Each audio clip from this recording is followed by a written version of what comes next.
Yes, we are live now. Good afternoon, everyone, and thank you so much for joining today's webinar. So, thank you so much, Rahul, for joining, and thank you so much, Himanshu. So, today the main that we are going to discuss is the managing data subject rights with automation. How is it different from the manual handling of the DSRs? So we will be doing a thorough study of that, how, and not only about the functional aspect of it, but also we will talk about the legal aspects of it, and then how a solution like GoTrust can manage it effectively. So that's the whole agenda of today's webinar. Again, thank you so much for joining. So before moving ahead with the session, Rahul and Himanshu, can you please give your brief introduction to the audience? Rahul, starting from you. Yeah. Hello, everybody. I'm Rahul Jain. I'm partner at the law firm 𝗏𝗏𝗏𝗏𝗏𝗏 Partners. I take care of the Bangalore office. Thank you. Thank you so much, Rahul. Over to you, Himanshu. Thank you, Rahul. This is Himanshu. I'm the founder and CEO of the GoTrust, making sure that the companies across the globe are compliant with DSRs and all other privacy-related challenges which they have. So we try to serve and make the life easy. So I hope with today's session, we can add some more knowledge on the DSR side, and that's the focus today. So thank you, everyone. Let's hope we make some interesting discussions today. Back to you, Aishwarya. Thank you so much, Rahul. Thank you so much, Himanshu. I'm Aishwarya and I'll be the moderator of today's session. So let's begin with the session then. Let's start with a very basic question. So whenever we talk about the DSR, what is it basically? How we can just understand it in a very simple manner? Rahul, if you can just give your inputs. Yeah. So I'll explain it in a very lucid form in terms of data subjects. Basically, this terminology comes from EU GDPR, but as per Indian law, we talk it as a data principles. Um, so basically, the data of the customers or the people who are using a platform or say some activities wherein they are sharing their data to the businesses. So primarily data subject is the people whose data is there in question under the DSR. That's what it stands for, data subjects requests. Yeah, yeah, that's very much correct. And also, Rahul, is it like different from jurisdiction to jurisdiction when we talk about the data subject request? When we talk about the So scope of data subject request, yeah. yeah, so primarily, if we talk about data subject requests, it's a couple of fundamental rights of the data subjects or data principal or the customers in terms of how they access their data or how they get their data rectified or how they get their data erased from the system or how they can port their data. Primarily, the formation of the right is across jurisdictions. Say, if we talk about Europe, Africa, India, US is same, um, but couple of variations are there if we talk about in terms of how they are being dealt in these geographies. So little bit variation is there, but across jurisdiction, the access, rectification, erasure, and processing are same with respect to data subjects or data principles. Yeah. So again, as you has correctly mentioned, so only the scope of rights differ when we talk about different jurisdictions. So when we talk about India, the rights are limited, but when we talk about the GDPR, then the rights get elaborated, and we, as a data subject, they get a lot of extra rights. Yeah. Himanshu, would you like to add something to it?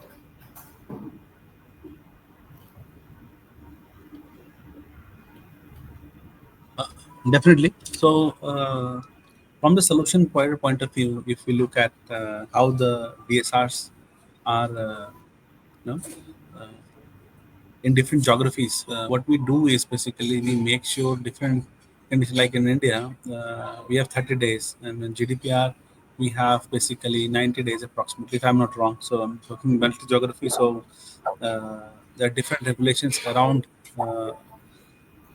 DSRs, which process has to be followed, how many rights the end consumer has, basically. I think if we go to the next slide, we might be having a very clear comparison. Yeah, thank you for this one. So if you look at the EU GDPR, GDPR in Europe, or California, or CCPA, DPDP in India, and there's a few examples, but globally, the consumer rights are protected with the DSR. And the important thing is that response time. See, for the Indian context, we have not yet clearly defined, but we are now thinking of 30 days to 90 days, something in between will be coming up. There's 45 days in the American context, basically, which is in the CCPA. Similarly, is 30 days, which is in the GDPR.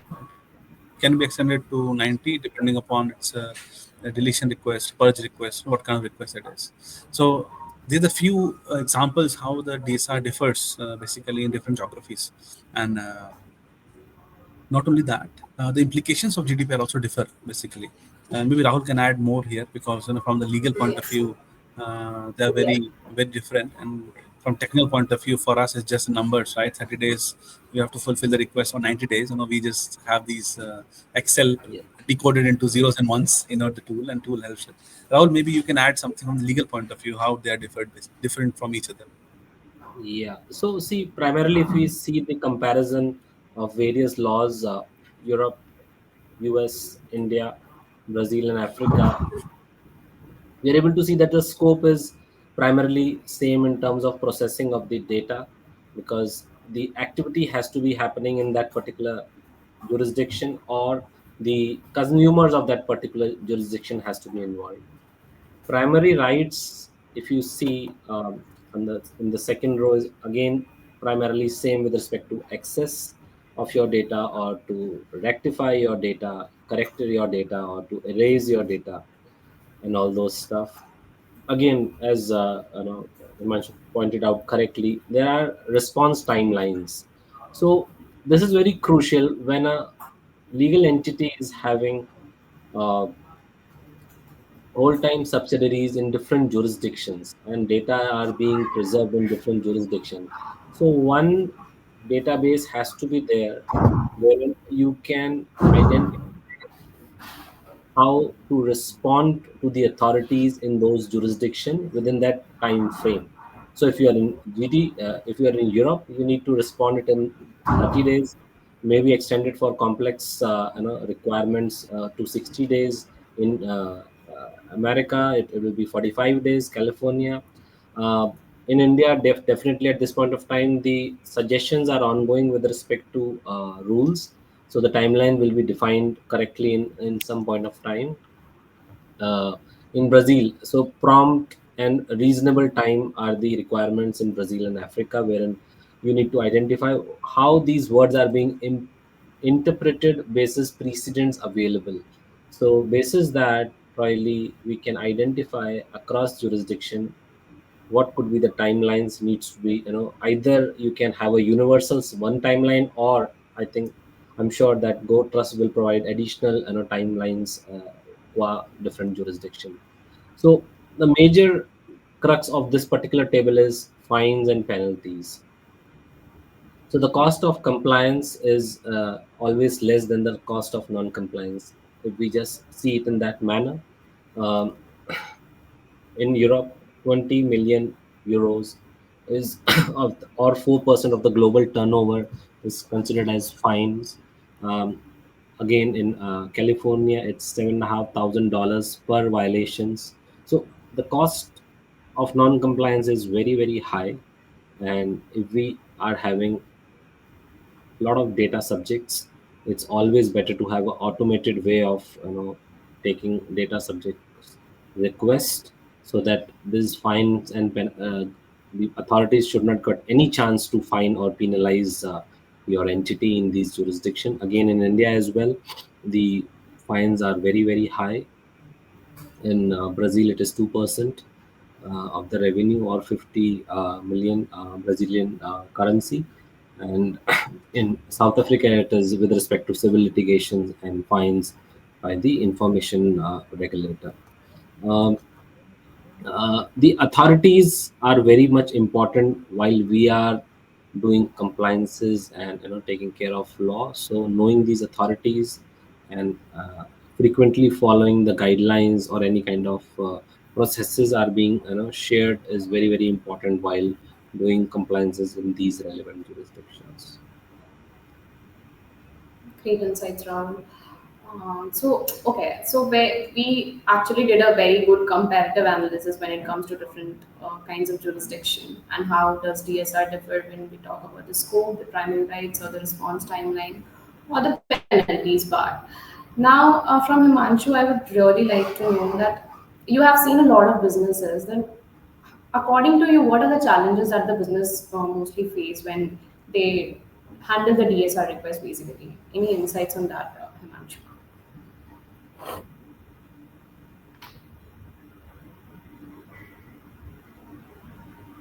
Yeah, I can't hear you, Himanshu.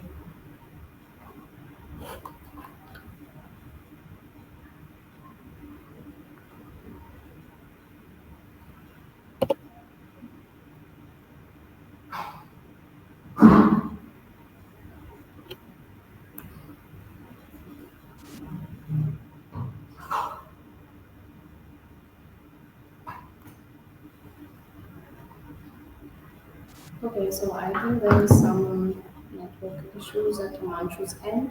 So meanwhile, Rahul, if you can elaborate on this part, like what could be the possible challenges when it comes to DSR handling? You are on mute, Rahul. Yeah, sorry, Ashwin. So I think technology is key over here, and considering data is there in bulk, the discovery of data and mapping of data is very much important. In terms of data classification algorithms and natural language processing, the kind of tech has been supported through these automated tools is very much relevant, stating how the data, because data is there in various form in terms of emails, in terms of situated at different places. So how data with respect to that particular data subject is being identified and discovered, that is the key. So all these data classification algorithms and natural language processing is very much important, and that can be possible only when it is in the tool form and not manually or physically. That is one. Further, with respect to identity verification, I just want to refer that there are advanced identity verification technologies available for biometric validation and behavioral analytics. So, um, see, when you are taking a request of a data subject or a data principal, you need to identify that whether it is coming from the correct source. So unless and until those robust KYC norms are in place, we cannot, send the request of the verified data subject. And these tech tools like biometric validation and behavioral analytics are relevant, to take care of the requests which are coming from the correct sources. That is one. Then compliance timelines. So there is a principle known as record of processing activities, ROPA, which are which need to be what do you say uh, recorded, and audit trails has to be there when the data is flow when data flows from different jurisdictions. So ROPA as a compliance is very much required when you are processing the rights of data subjects, and sometimes it's in different jurisdictions as well. So audit trails and keeping logs of these things are very much important, and these are AI driven audits, and cross border data flow and logs are available. So challenges are there definitely, but if we are having a proper appropriate tool, we can take care of these challenges in that respect.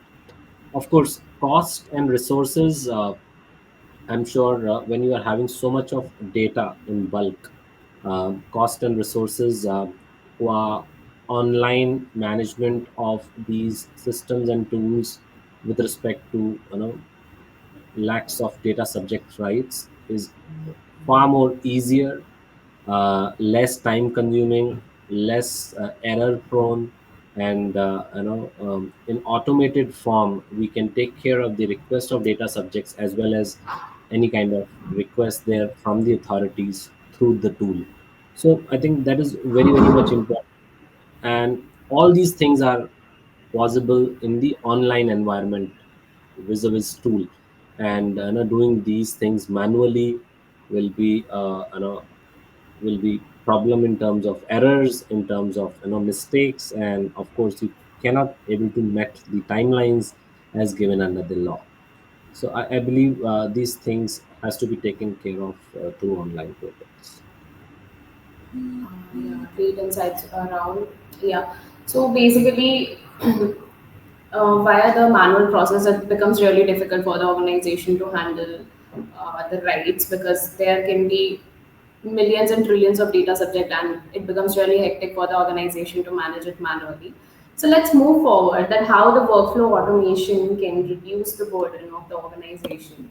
So Himanshu, can you are you yeah, are you able to hello? Can you unmute yourself? Yeah, we can't hear you.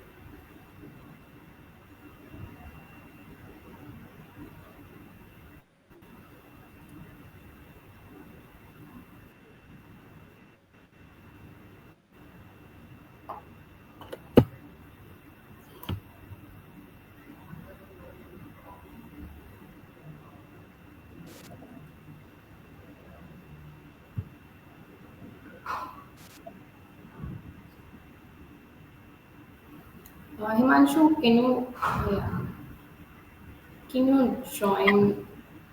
Okay, so meanwhile, Himanshu is fixing the issue. Can you please answer this question, Rahul? Why is DSR important in finance? Yeah. uh, am I audible? Yeah, you are audible. Yeah. So see, although I've already told that automation is the key, and handling it through manually has its own challenges. But those challenges can uh, become little more difficult if you are doing it when the data is there in bulk. So in manual handling of DSRs, all at this point of time people are doing, a lot of inefficiencies come because data is there in different form, and you need to collect that data. Of course anybody can send these emails to any place, so data security risk is always inevitable when you are having data in the tool. Then you are having certain standards through which you can make it risk free. um, uh, Tracking and reporting. So as I've told earlier, compliances are very much important, and you need to have ROPA activity in terms of record of processing activities while doing this particular data subject request handling. So tracking and reporting are very much relevant, and if you are not having a tool, it's really hard for you to keep the track and audit logs of this particular activity. Again, as soon as you become, initially of course you're not having much of the data subjects or data principles with you, but as soon as the scalability happens, the organization grows, manually it's almost become impossible and unsustainable to do manual DSRs. So definitely no, manual DSRs are challenges uh, uh, a lot at the beginning, but of course when it is you have grown your business, it will be totally out of your scope to handle it in terms of scalability issues. So considering if you have taken care of these DSRs in the form of automation, So efficiency grows because you are able to process these DSRs in a very automated form, and as soon as you get a request, data is being discovered and it is being sent to the DSR. I think in a very automated manner simultaneously. Of course, it is having a enhanced security. You are having ISO 27001 norms or the equivalent measures norms, wherein data pilferage never happens. Accuracy, definitely, when you fill up the data in these tools, these are without any human errors, and then the same copy is being sent to the data principals. Definitely all the audit trails are being maintained, and the systems are scalable to the maximum extent when you are having it in the automated form. Thank you so much for answering that question, Rahul. We have another question. Ashlesh Sawant is asking that in the UK, we see the presence of third-party claims companies that assist individuals in exercising their data rights and seeking compensation for the privacy breaches. Do you think a similar ecosystem will emerge in India after the implementation of the DPDPA?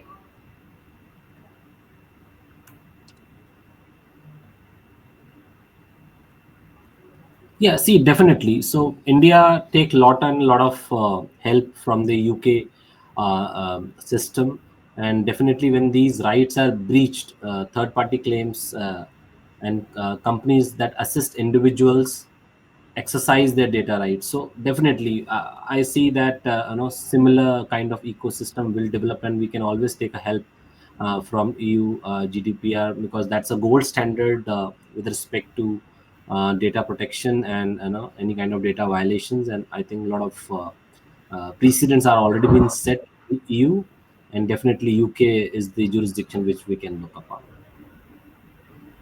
Okay, perfect. Thank you so much for answering that question as well, Rahul. Himanshu, are you there? I Yeah, hope. thank you. Yeah, can you hear me? Yes. Finally joined from the Yes, mobile. Sorry now, for the trouble. no worries, no worries. So, Himanshu, can you please talk about the workflow automation, that how the automation can reduce the burden of the organization and they can handle the DSR effectively, Yep.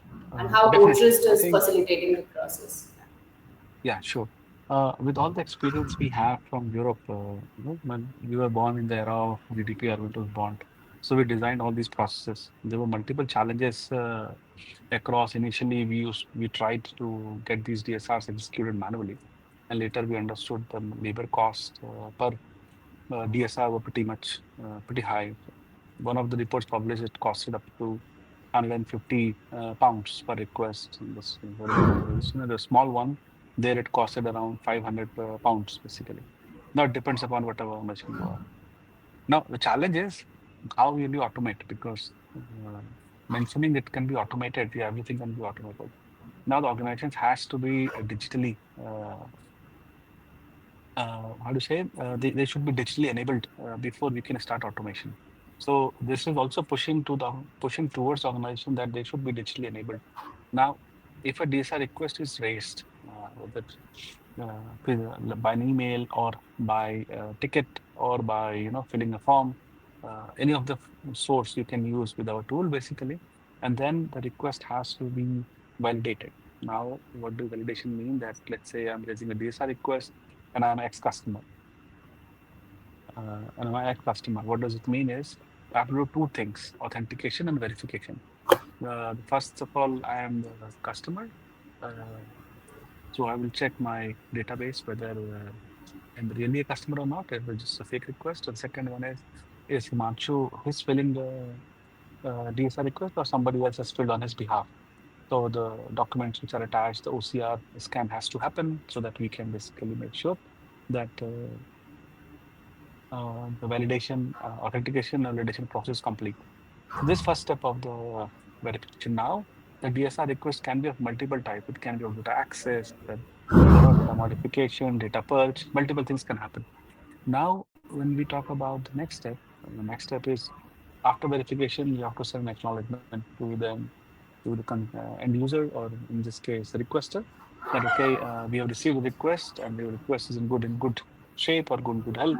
We're going to execute within 30 days, 45 days, depending upon the jurisdiction it is being processed.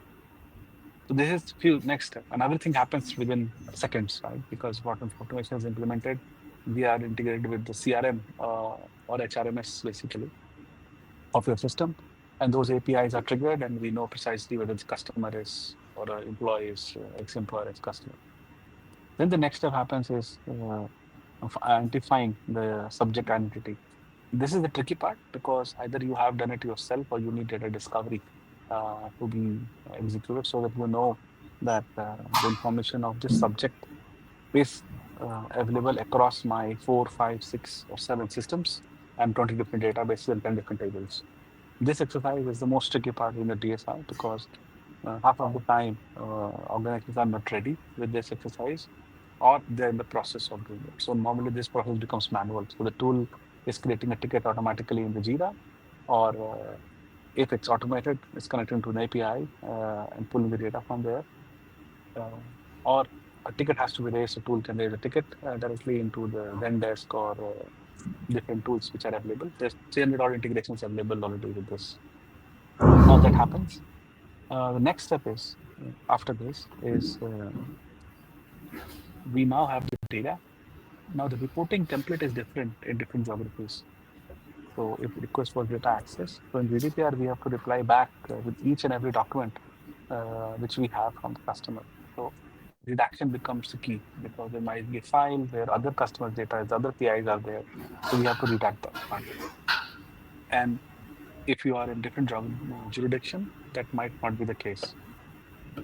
Once you have done this part, and then there is a complete report is created, that's a files are created basically, which needs to be sent to the requester. Now, the file size is 100 MB, 200 MB. You cannot send them more email. So there is also, once a request is done by the tool, he also gets a login and ID and password for his own view. He can track the progress basically, and also can download the file. It's more like a transfer if you guys remember how the file transfer happens. So that kind of a system is there. So the company is going to upload the file from their portal, and then consumer will download it. Now, see, this part again becomes manual. Now, if you have 10 CR customers, you just cannot handle all the requests. Basically, you need like 50. So the goal is the goal that we reach end-to-end automation. That means we have to be ready with the email templates, whether it's authentication, whether it's a different type of request coming in for data access or data purge. We should know what type of email templates we need to use. Then also the discovery should have been done so that every subject, unified subject identifier is created and we know precisely what data is where. And then redaction has to be there in the tool so that auto redaction can be done. But again, this is the most difficult part of auto redaction because a lot of tools are there in the market, but none of them is perfect. So there's manual work involved there. And then after that, we have the final step, which is acknowledgement again, where we are informing the customer that your request is completed. Please log in on the link and then log in and download your file basically. So there's the steps. I went a little bit deeper, but this is how the steps are. And each and every step can be automated and should be because each manual task within the request will create a burden or workload on your operations team basically. So that's something extra I wanted to explain in detail basically about what GoTrust does and what automation is basically in general sense. So back to you, Ashwara. Thank you. Yeah, thank you so much, Himanshu. Himanshu, we have a question for you from Sujit. He's asking, does the OCR work on AI model? See, if we talk about smart automations, everything works on AI model in that sense. We can also call it what kind of algorithms are behind the OCR model. So once we see, we have multiple level of OCR depending upon what kind of company you are. We have 3 models basically. First one is the Python-based library, which does your simple OCR verifications, for example, Aadhaar card, PAN card. So it takes care of that. It's not complex. Then other one is for understanding more complex document. For example, if you have your Aadhaar card in the PDF, right? Not as an image. So then system gets confused. Okay, it's a PDF, could be document. I have to read the image out of the PDF. Then we use second level of sophisticated algorithm, and so these two works within the verification very well. Then we also have OCR, not only for this part but for other part also, where you have a PDF with unstructured data in it, and we use a lot in discovery part basically. There we use a small LLM model within it to make sure we extract all the numbers, down numbers, Aadhaar numbers, PAN numbers. But with the context of automation for DSR, we don't need LLMs per se. We can, of course, but at least in our tool, we don't need. The Python models version 1 and version 2 works very well for us, at least in the GoTrust context. We're looking towards all standard documents which are needed for the verification, authentication of the user, basically. There's What are another some question. The question popped up. Sure, I'm going to read it. What are the common pitfalls to avoid when managing DSR requests? I think the most common one is trying to do a manual step within the chain, because anything manual is going to create a big challenge. One more thing which I learned a lot is in the case of rejection, if request is rejected, please check its voice, because every rejection will fall into a penalty. So success are very easy, but in case automated system is rejecting, or even in the manual processing, rejecting a DSR request, that the request not valid or something, do a dual check, basically. So in our tool, when request is rejected, it goes into a stage rejection in progress, and after manual validation, it goes into the final rejection basically. So that's how we have implemented while implementing it.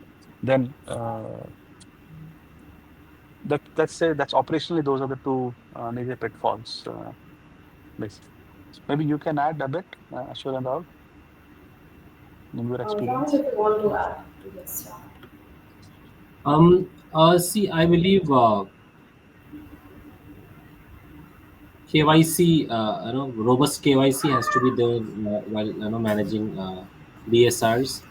That is one I can think of. And of course, we need to do it in the under the relevant timelines as given under the law. So those two things I believe needs to be taken care of from the legal point of view. Perfect. Thank you, Himanshu. Thank you, Rahul. So, since we're running out of time, what we can do is we can just quickly move to the cost and benefit analysis part. If we can quickly have inputs from both of you, Rahul and Himanshu, that how manual DSR handling, and when we talk about the automated DSR handling, then on what parameters it basically they both differ. Rahul, over to you if you want to add your inputs. Yeah. So I think manually is always a problem, and you have to take care of different jurisdictions. You have to take care of data in a different form. So time is always a problem. Of course, you will be spending so much of money, and because the manpower involved is taking care of a lot of your time. Then I believe accuracy, of course, is a issue. Doing things everything on the tool, take care of it on its own. Compliances can be put it in a timeline format, so you can take care of that. Scalability, definitely, in terms of taking care of so many data subject rights are issue. Security is one of the most crucial concern, because when you are having ISO 27001, you would be able to take care of the tool and the sensitive data in a very secure form. Of course, resource allocation in terms of inefficient uses of resources is also a problem. So I believe that manual handling is almost impossible if you have huge data subjects in question. and without doubt, doing it in an automated form is the looking forward to this particular activity. Otherwise, you have to face a lot of fines and penalties. Over to you, Himanshu. Himanshu, would you like to add something to it? I think a few things which we have to consider with automation versus manual. The goal of automation is to reduce the manual efforts because that's a cost. Now we have to do the cost analysis, how many visa requests will come and versus how many man hours are needed to solve them. Okay. With the Indian context, there was no law, so we don't know. But looking at the reference coming out of global perspective, where the population of or the consumer base is pretty less, India can be, a disaster for the manual DSRs.